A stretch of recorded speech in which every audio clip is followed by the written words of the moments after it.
Hello guys, what's up and welcome. So in today's video, I will be sharing with you guys on how I made this beautifully elegant looking jumpsuit. It's an off-shoulder jumpsuit. It could also serve as a one-side off-shoulder jumpsuit. It's your favorite girl, Uwa Apparel. In case it's your first time, thank you so much for joining in. Kindly hit the subscribe button and let's get started.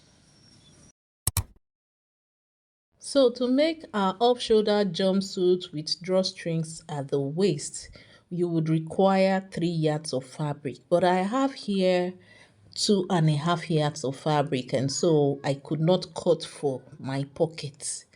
And also, I wanted the length to be flowing, to be on the floor. It did get to the floor, but when I wore my heels, I wanted it to be a little bit longer. So you would need at least 3 yards, and if you're a big size you require about 4 yards. So I've already gone ahead to cut out my fabric for the top portion, and for the back you can see I left out space for my zipper allowance. So at the very top there, which is the starting line, I am taking my shoulder to shoulder measurement, which is 15 inches divided by 2 plus 0.5 inch. So the remaining length will serve for my sleeve area. So you can see I am lining the front side of my fabric. The reason is because I tried to line the back and it wasn't showing as I wanted. So for my sleeve width, I am going for 9 inches.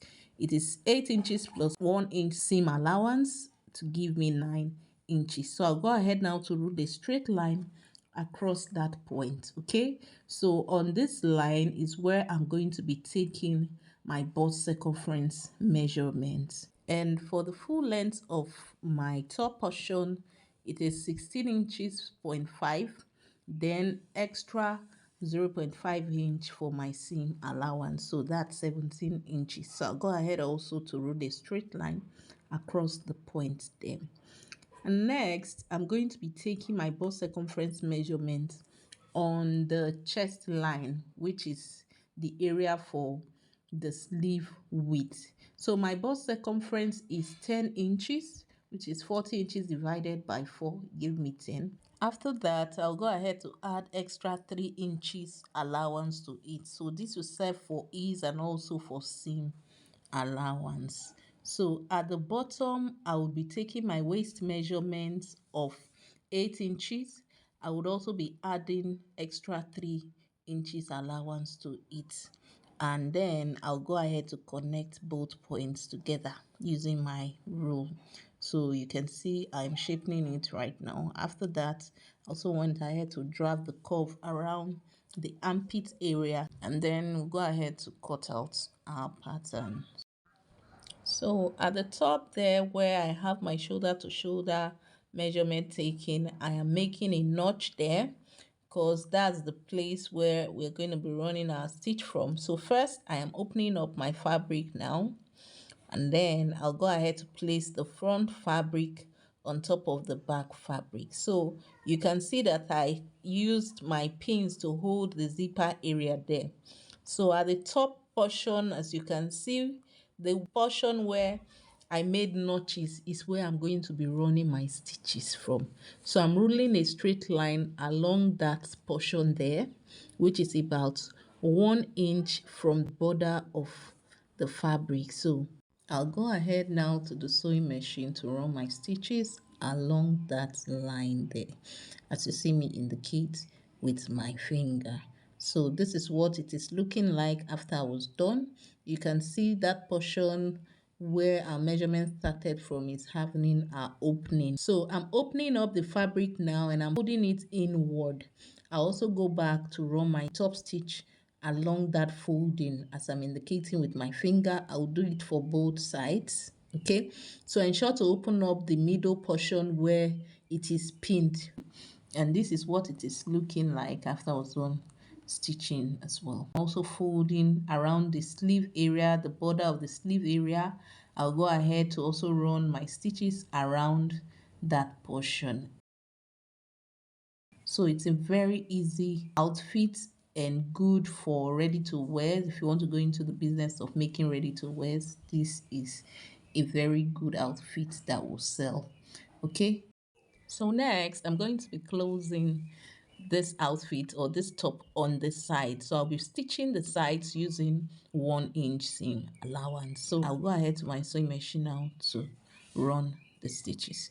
So I'm simply removing the pins at the middle of the back, and I'll be flipping it over to the right side so you can see what it actually looks like. This fabric is very fine.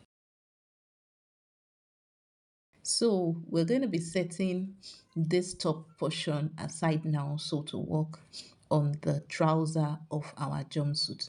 So I have my fabric cut out already. It's in 4 pieces. So the full length of this trouser is 41 inches. So the width is 16 inches. Okay. So at the very top, I'm going to be taking my measurements. From the top portion to my hip point is 10 inches. I'll make a point there, and from that point I took a crotch depth of 2 inches as well.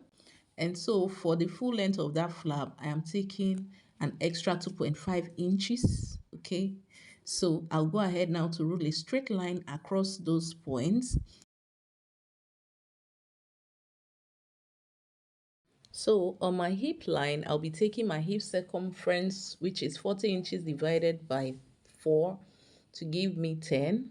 And then I'll go ahead to add my ease allowance of 1.5 inches.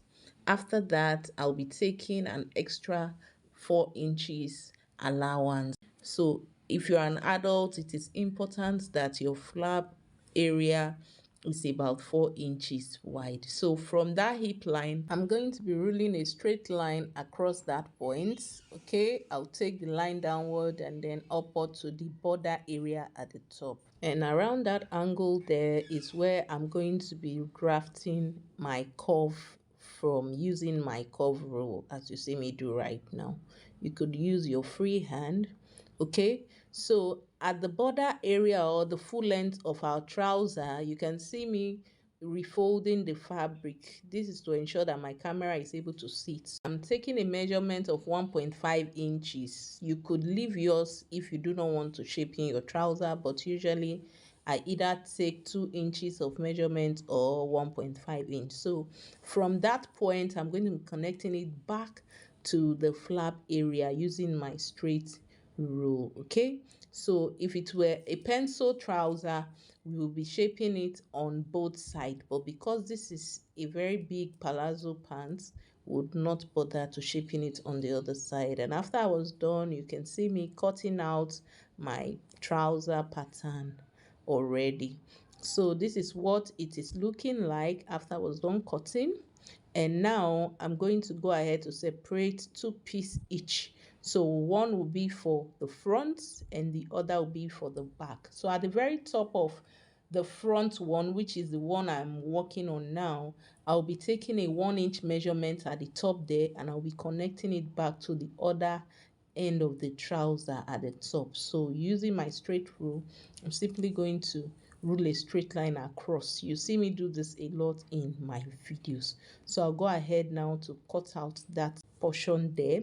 This helps your trouser to sit properly on your waist. Okay, so after I was done cutting out, I'll go ahead to my sewing machine to run stitching around that curve or L shape you are seeing there by 0.5 inch stitching allowance.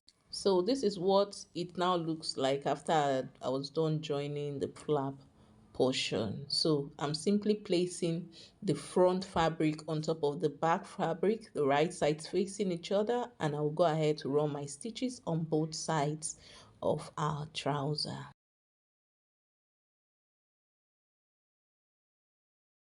So next, we're going to be joining the flap portion.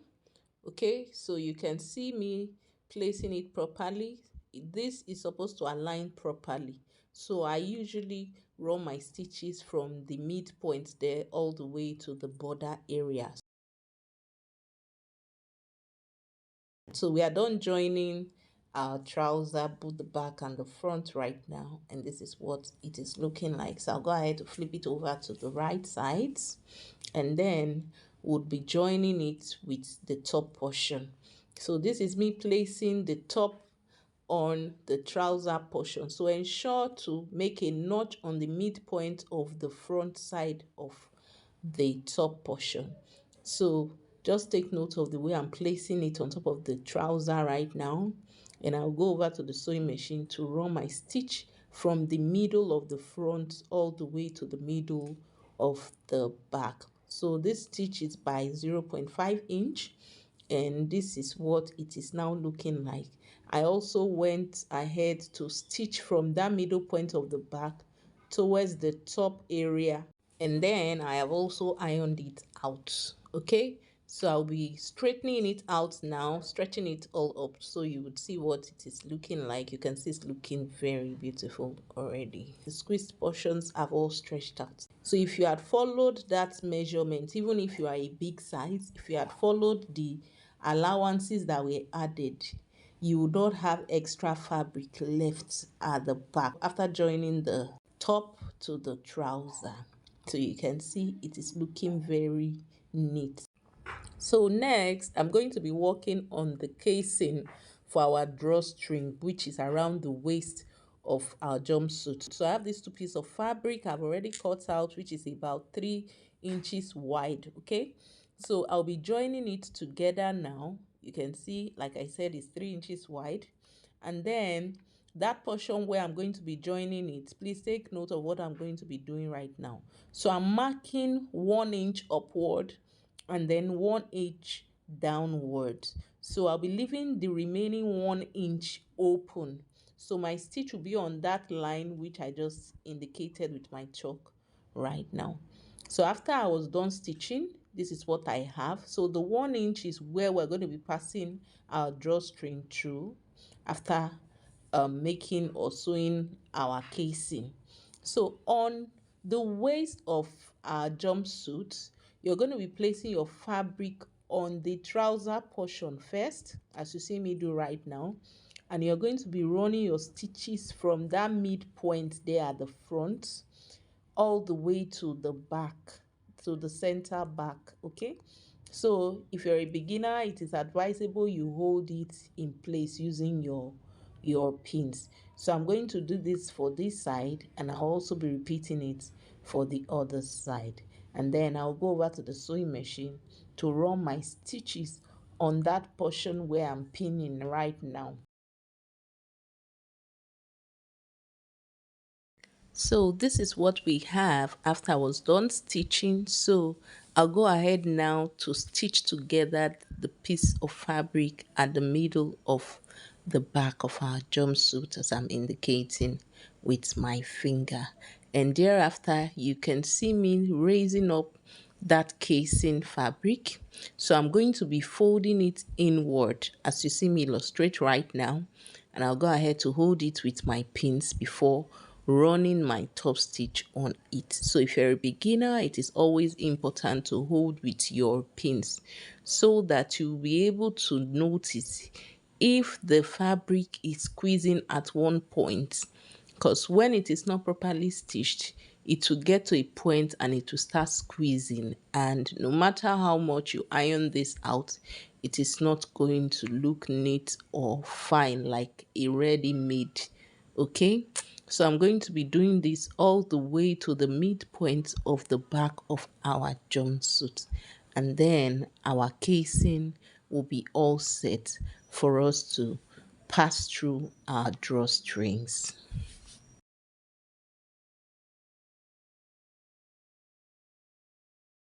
So now our jumpsuit is almost ready. So I have here my drawstrings, which I'm going to be passing through the hole at the middle of the front. So I'll go ahead now and pass this through until it comes out from the other side.